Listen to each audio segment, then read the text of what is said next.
Welcome back to another episode of Stephen Inks.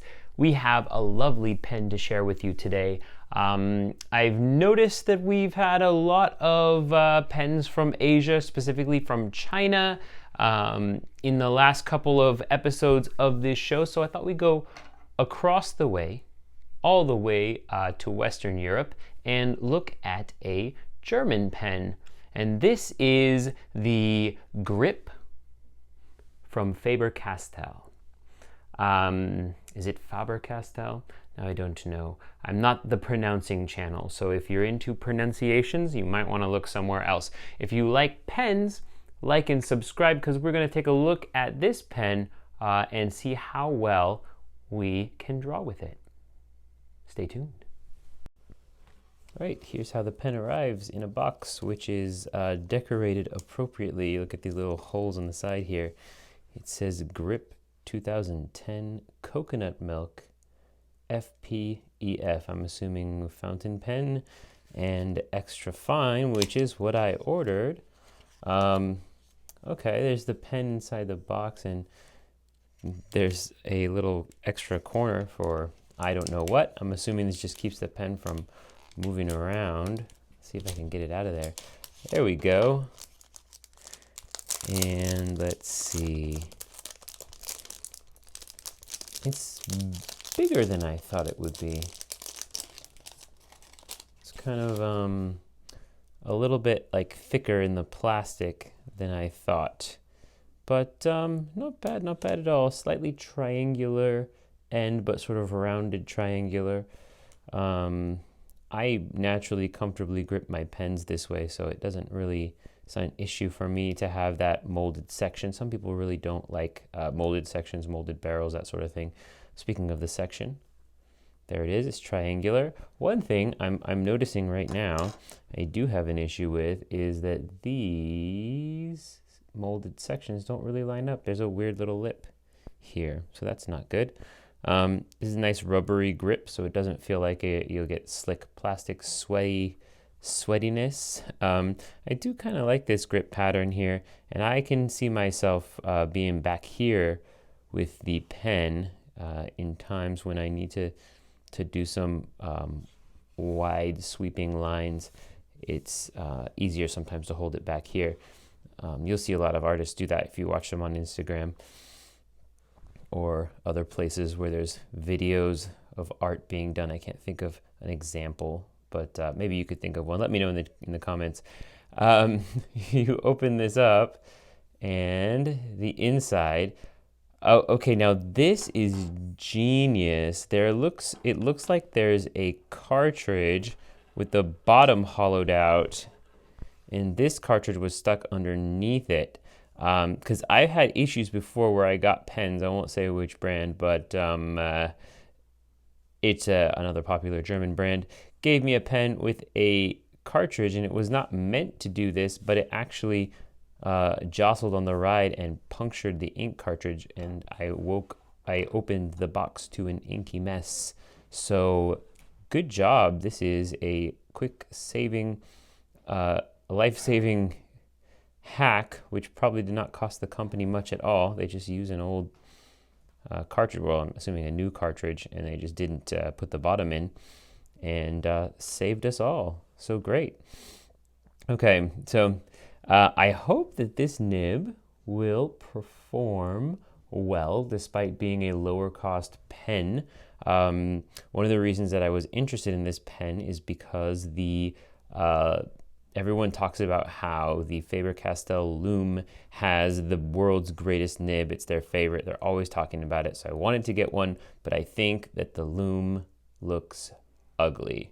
That big bulbous cap, it's like a weapon. You could bludgeon someone with it. I mean, don't do that, but you could. And then here's this cap that's nice, slim profile, the Faber Castell on the side there. This clip, you can kind of push it and it opens up a little bit. Let me try that again. Everything's rolling away. So it's got a little bit of springiness to it. It's nice. I think it will post. Let me just try that. Yep. we got a posting, and it is kind of long with it posted. I don't know if I would do that normally, but if I'm holding it back here, that gives me the length that I need to put lines in the way that I want to do it. So there's a lot of flexibility here. I will say one thing, and I don't know why I feel this way, but this nib looks like a stubbed toe. Something about the way that it's set, and it's kind of deep into the pen body, and the pen body's kind of wide. It just looks a little bit funny. I don't know if that's going to bother me later, but see if I can pull the section out. There we go. It's coming loose. Whoa, that is a long section. All right. Interesting. Okay. It's got some of my favorite features of a section. It's slotted right there, so you know exactly how deep this nib needs to go. And you can tell how it's supposed to go in because there's a little square part at the bottom, so it's not symmetrical to go in, and that's a very good thing, because if it was, you'd put it in wrong, and then you'd have problems. All right, so let's ink this up and see what we got here. So my ink of choice today is going to be Noodlers Bulletproof Black, a favorite of mine. And just for fair warning, this pen did not come with a converter. I like to use converters in my pens, but I happen to have a Schmidt converter lying around, and these guys take standard international converters, so it is no big deal to just pop a converter on there. I do love a pen company that isn't too fancy about their converter options, so let's fill this pen up. This bottle is getting to be pretty low, but I do think that we have enough space to fill it the traditional way. When I do eventually get to the point where I can no longer fill this pen using this kind of drop it in and pull up the piston thing, I'll probably just start using my blunt nose syringe, something that I think every fountain pen lover should have. I'm going to get some blotting paper, not blotting paper, I'm going to get some tissue paper. Let's see if this white stains, because now that I see that black ink, that is something that I am wondering. So let's see. Ooh, points against this Faber Castell pen. It does kind of look like, I'm going to see if I can clean that up and I'll let you know what happens, but it does kind of look like it's staining, which is not cool. Oh well, let's see how it writes. Having come back ready for some lines, I'm just going to show you this section here. I was able to clean it up significantly to the point that if you don't know where to look for it, you wouldn't notice that some of that stain actually remains. But the problem is that I do know where to look for it. So it's kind of in my eye, and that's a point against this pen. Although it should be noted that this pen does come in other finishes, including black and gray, and those will probably be a lot more forgiving when it comes to ink staining on the section, which is kind of a rubbery texture as opposed to the plastic of the body of the pen. So that's something, but we'll see what we can do with this thing right here. So let's do some hatches here. Okay, I do like the extra fine qualities of this pen, and it does have a little bit of a bounce to it. I think a few years ago there were very few nibs like this that had a little bit of a bounce to it, and I think it's because of the thinness of the metal.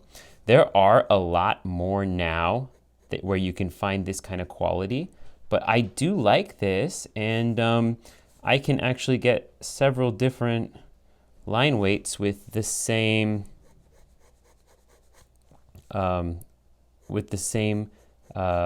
forward-facing nib. So if I do this very light, I get this thinner line, and if I put a little bit of medium pressure, there's not a flex nib, so you shouldn't try to over push it, but you get this kind of thicker line. You can see there's a little bit of a difference between those two. And that's cool because thicker and thinner lines help create your visual language sometimes. So that's wonderful. And let's just see if, oh yeah, and I can get a thinner line using reverse writing. And that's smooth actually, so cool. There's like 3 different line weights that I can get from this same pen. And I'm just gonna forward and reverse. Again, reverse is pretty smooth. I feel like with extra fine nibs, you do always get a little bit of scratchiness, a little bit of feedback. But let's do some 3D shapes here. Oh, and some people have asked me recently about that weird kind of basket weave hatching pattern that I do sometimes. I think I've done it a couple of times on my videos. And I honestly, it may exist somewhere in an art book, but as far as I know, I just made it up. It was just something I did when I was trying to fill in a big area and make it not boring for me, because it's fun to make lines, and that's what I like to do. So I'll demonstrate that with this. Basically, you do 3 or 4 hatch lines, and then you change the angle. Try and change the angle in a way that you can always keep changing the angle without accidentally making 2 sections parallel lines. So I use the term basket weave just for no reason whatsoever. It's not an official artist term. It's just something that I think it looks like to me. It reminds me actually of my mother, who decorated cakes for a very long time in her life. She did wedding cakes. She did my wedding cake, as well as my wife's wedding cake, as it turns out, and a lot of other wedding cakes for families and couples in kind of our little community. So she's kind of known for that. And a couple of times she's done like the bachelor and bridesmaid party cakes. I don't know what that is. That's like an extra thing that some cultures do, where there's an extra cake for a specific party. And that kind of basket of flowers thing that you can do, she did that with frosting, which is way harder than what I'm doing right now with just a pen. This has some thin, I'm getting some technical pen vibes from this, which is, I think, a good thing, especially considering that I have lots of thicker, kind of smoother pens. And this, again, is an extra fine, so not as smooth, but not in an uncomfortable or a bad way. And this is kind of a textured paper. This is cheaper paper that I'm using right now for these lines. But I like the control I have here. It's not too dry. It's not unpredictable, over the top, anything like that. It's just kind of, it seems very useful. So I think that I'm going to get a lot out of this pen as I use it. And I hope this is something similar to what people have said about other Faber Castell pens, which are kind of out of my price range or have an ugly, gross looking cap. I'm looking at you, Faber Castell Loom, not into you at all. But these are, I get that. I get the appeal of this nib. And I believe someone who has both of these can let me know in the comments. This is probably what the Loom nib is like. It seems like it. And I actually would even be comfortable going a size larger. I normally definitely prefer the extra fines, but I'll bet you I could do some good stuff with a fine nib here. You never know, brand to brand, it can be kind of a shot in the dark when it comes to how an extra fine performs as opposed to a fine. I think that I could do something good with a fine here too. Anyway, those are my 3D shapes. That's my basket weave hatch, which you know, is just a thing that I made up. And that'll lead me to art advice.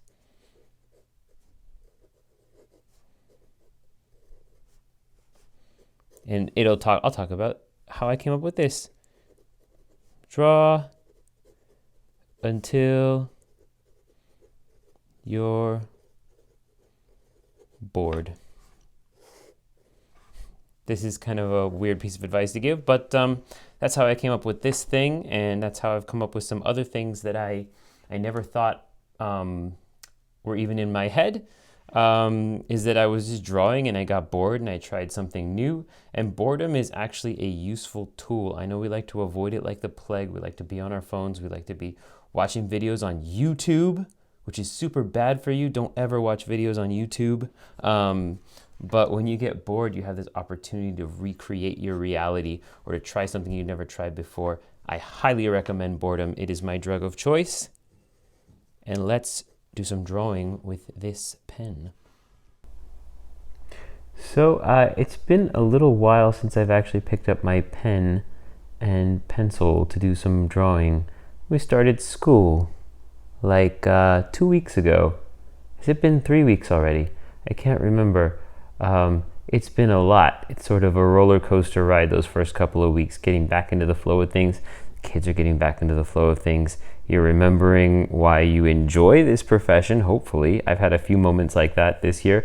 And the reasons why every time someone retires from the profession of teaching, you don't say, oh, I'm so sad they gave up. You say, I understand. And I've had that conversation a few times over this last year and this summer. But this drawing right here is actually based on something that one of my students told me in the first week of class.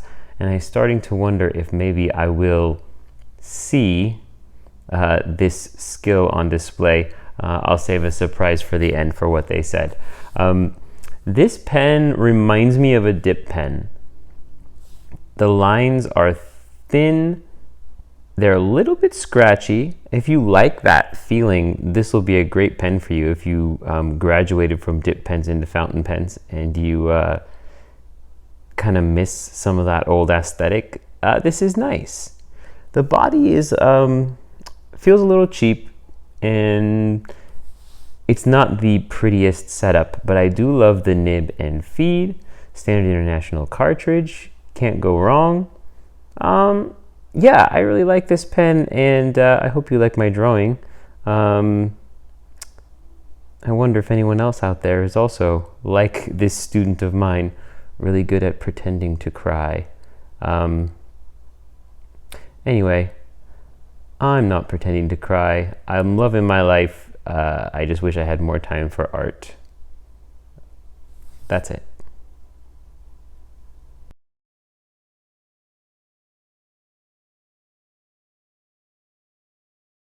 Okay, that was fun. Yeah, on the whole, I'd say this is a fantastically successful pen. I'd say the nib is something special. It feels good. It has a good flow to it. I do have some issues, I guess I would say, with the construction of this pen. It's a sturdy, thick plastic, but it's very plasticky plastic, if that means anything to you. It's a little clunky and chunky. It's thick. The plastic is thick, so it's probably not going to crack on you. It just doesn't feel like the most nice, luxurious thing. But if you're looking to get into the Faber Castell nibs and you don't want to spend a lot of money, this is one of the most reasonably priced of their pens. And I have to say that I do prefer this cap, which is just kind of a straight shot kind of cap, to that weird bulbous loom cap, which is the next in the line of these pens as far as price. I believe that will be the next step up. You can correct me if I'm wrong in the comments, but yeah, this is an odd little pen that I really do like, and I could see myself using it a lot in the future. That's all I've got to say for this edition of Steven Inks. Thank you so much for all your support over the last few weeks, for your likes, for your subscribes, for your comments down below. What brands would you like to see me reviewing more in the future? Please let me know. This was my first Faber Castell. I really enjoyed it, and I'd love to know what you guys are writing with right now. I'll see you in the next video.